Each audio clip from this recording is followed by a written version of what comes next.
Hey there, welcome to my channel. Today, we are going on an exciting adventure with our friends Lily, Polo, and Tati. But where are they, and what are they doing? Well, let me tell you. Here in front of us is a magical city. All the houses are made of colorful cardboard boxes. The trees are made of woolly yarn, and the street is made of buttons of all different sizes. We can see lots of children's toys here, but they all look a little different. And if we look over there, we can see a small bedroom. Inside of this bedroom, we can see a small bed made of patchwork fabric, and lying on this bed is a beautiful rag doll. She has kind eyes made of two shiny buttons, and she is fast asleep. Her name is Lily, and she is a very gentle and rather stubborn doll. She likes to spend her time playing with her best friends, Polo and Tati. Next door lives a big woolly teddy bear. He likes to spend his time sleeping, but he is very loyal and always tries his best to help his friends. His name is Polo, and he is always ready for a good nap. And across the way lives a lovely wooden doll. She is very smart and enthusiastic, and loves to have fun and go on adventures. Her name is Tati, and she is always happy to try something new. Together, the three of them live in a world full of toys and adventure. One day, Lily was lying in her bed when she woke up. She looked out of her window and saw her friends playing in the distance. She got up and began to get dressed. Then she walked outside. She soon caught up with her friends, and the four of them spent the entire day playing until sunset.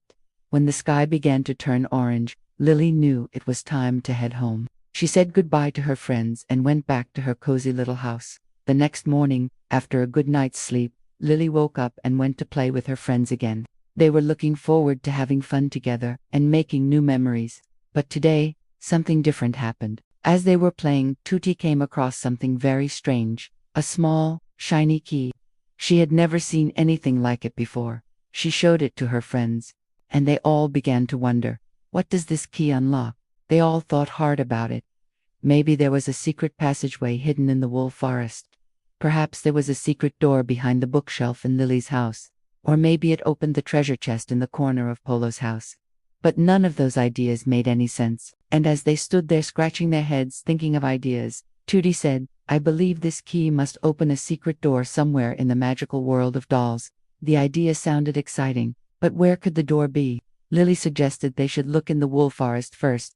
There were so many different places to hide in all of that mess, but after looking everywhere, they couldn't find anything. Then Polo suggested they should go to Button Mountain. Maybe the door was hidden somewhere up there. They started walking, and it wasn't long before they reached the top, but they couldn't find anything. As they were about to give up, Lily said, "I'm sure the door must be in the Castle of Cups. Let's go there." So off they went. It was a long walk, and by the time they reached the castle, they were exhausted. But they kept going because they wanted to find the secret door. As they entered the courtyard, they realized it would be difficult to find the door, because the whole castle was made of cups. But just then, Tati noticed something. On one of the towers, there was a very small door that was almost invisible. She walked over and inserted the key. It fit perfectly. And just as she turned the key, a loud creaking sound echoed through the castle. As the door slowly opened, all three friends gasped in surprise.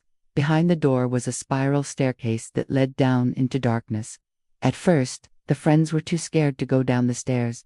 But then they became curious and began to wonder what was down there. After all, they had come so far. They didn't want to give up now. So Lily took a deep breath and slowly began to walk down the stairs. Polo and Tati followed close behind her, holding each other's hands for support. As they descended deeper and deeper into the darkness, the air grew colder and colder. When they finally reached the bottom, they found themselves in a small, dark room. In the center of the room was a table with a single candle on it. The light from the candle flickered around the room, casting strange shadows on the walls. As they approached the table, Lily noticed a small book lying open on it. She picked it up and began to read. "Whoever finds this key," she read, "will be granted a wish." The friends were very surprised. They had found a magical key that would grant them a wish. But what should they wish for? Lily thought for a moment. She could wish for lots of toys or maybe even an entire playroom. But then she remembered how happy she was when she found the key with her friends. She realized that what she really wanted was to share the magic with her friends. She closed the book and said, "I want to share this magic with my friends. I don't want any toys or an entire playroom. I just want to share the magic with them." As soon as she said this, The room began to shake. The candle on the table flickered wildly and then went out, plunging them into total darkness. The friends screamed in surprise and huddled together, trying to make sense of what had just happened. Then, just as suddenly as it began, everything went silent. The shaking stopped and the candle began to flicker back to life. Slowly, the room began to fill with light and the friends could see again. When they looked around, they realized that they were no longer in the dark room. Instead, they were back in the courtyard of the Castle of Cups, and the door that they had opened was nowhere to be seen. They all looked at the key in Toto's hand, wondering if they had imagined the whole thing. But when they looked closer, they realized that the key was glowing faintly. They knew that what they had experienced was real, and they were all very grateful to be back in the courtyard. As they walked back down the stairs, Lily noticed something strange. The key in Tati's hand was no longer glowing, and the door was gone.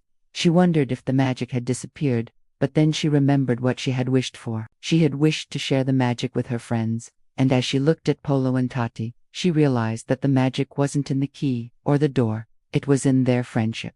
They had found something much more valuable than any toy or treasure, and they knew that they would never forget their adventure together. After their amazing adventure in the Castle of Cups, Lily, Polo, and Tati decided to go on another exciting quest. This time they were looking for the mythical wishing star, which was said to grant any wish, but where could they find it? Well, Lily knew that their first step was to visit the Oracle of the Toy Chest. She lived in a small cottage at the end of the Rainbow Bridge, and was said to know all of the secrets of the magical world of dolls. So off they went, walking hand in hand towards the bridge.